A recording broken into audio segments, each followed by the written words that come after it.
Welcome to the Daily Word for the Lent. Today's reading is from the second book of Kings, chapter 5, verses 1 to 15. Naaman, commander of the army of the king of Aram, was a great man and in high favor with his master, because by him the Lord had given victory to Aram. The man, though a mighty warrior, suffered from leprosy. Now the Arameans on one of their raids had taken a young girl captive from the land of Israel, and she served Naaman's wife. She said to her mistress, "If only my Lord were with the prophet who is in Samaria, he would cure him of his leprosy." So Naaman went in and told his Lord just what the girl from the land of Israel had said. And the king of Aram said, "Go then, and I will send along a letter to the king of Israel." He went, taking with him 10 talents of silver, 6,000 shekels of gold, and 10 sets of garments. He brought the letter to the king of Israel, which read, "When this letter reaches you, know that I have sent to you my servant Naaman, that you may cure him of his leprosy." When the king of Israel read the letter, he tore his clothes and said, "Am I God to give death or life, that this man said words to me to cure a man of his leprosy?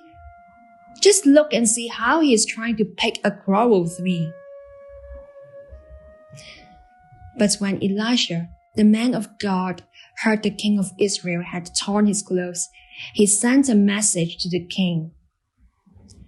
"Why have you torn your clothes? Let him come to me, that he may learn that there is a prophet in Israel."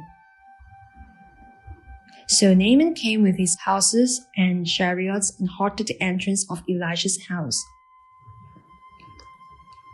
Elisha sent a messenger to him, saying, "Go, wash in the Jordan 7 times, and your flesh shall be restored, and you shall be clean."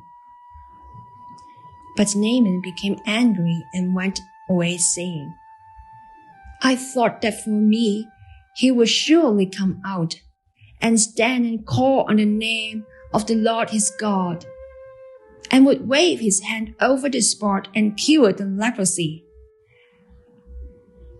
Are not Abana and Pharpar, the rivers of Damascus, better than all the waters of Israel? Could I not wash in them and be clean?" He turned and went away in a rage. But his servants approached and said to him, "Father, if the prophet had commanded you to do something difficult, would you have not done it? How much more when all he said to you was, 'Wash and be clean'?" So he went down and immersed himself 7 times in the Jordan, according to the word of the man of God. His flesh was restored like the flesh of a young boy, and he was clean. Then he returned to the man of God, he and all his company. He came and stood before him and said, "Now I know that there's no God in all the earth except in Israel. Please accept a present from your servant." This is the word of the Lord.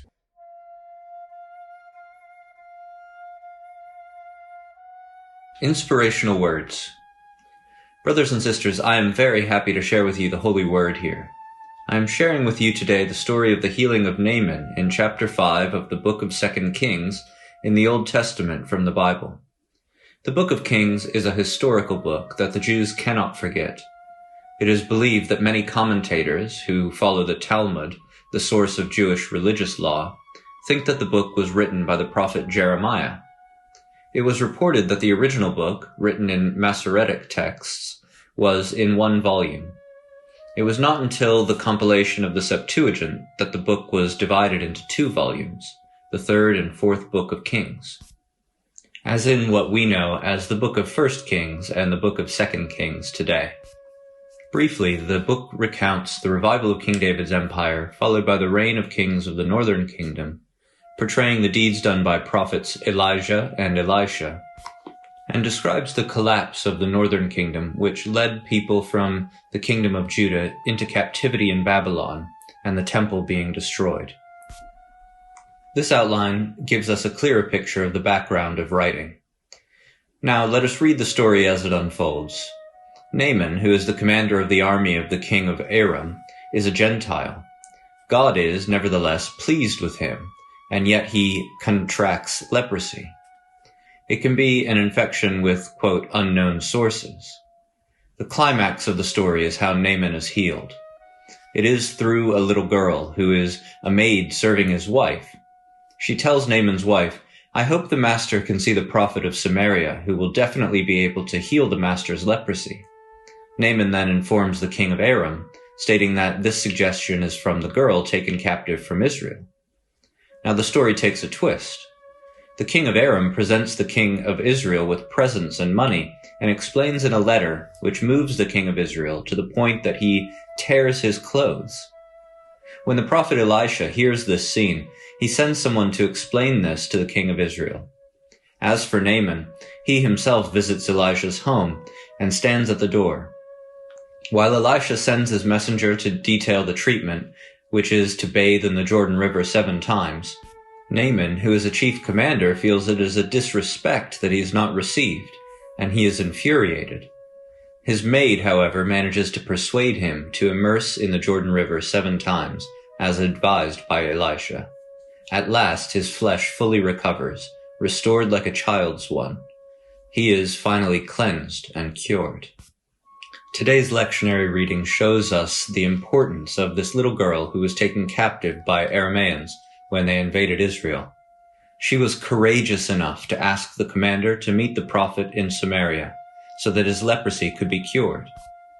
We can't take women lightly, as they all can contribute to the thriving of society and inspire new ways of thinking in today's world. At the end of the story, Naaman acknowledges his faith in God and gives thanks humbly.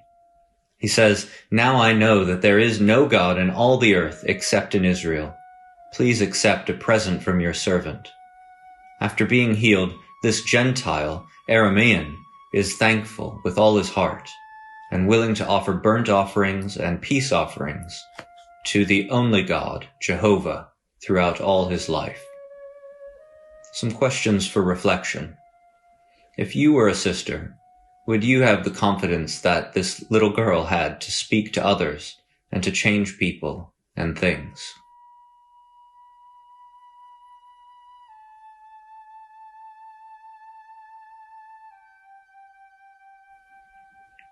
And in your life and dealings, are you like Naaman the Gentile, or like the Israelites who rarely pay back to Jehovah after receiving grace?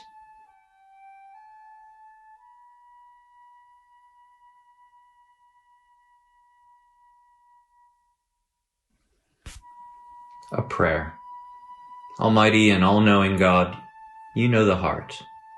You are willing to send people to speak frankly and without fear of the authority of the marshal. Those powerful people, because of your enlightenment, accept your reminders and obey you. Now, as we evangelize with actions, we hope to yield these results and give the glory to you. Amen.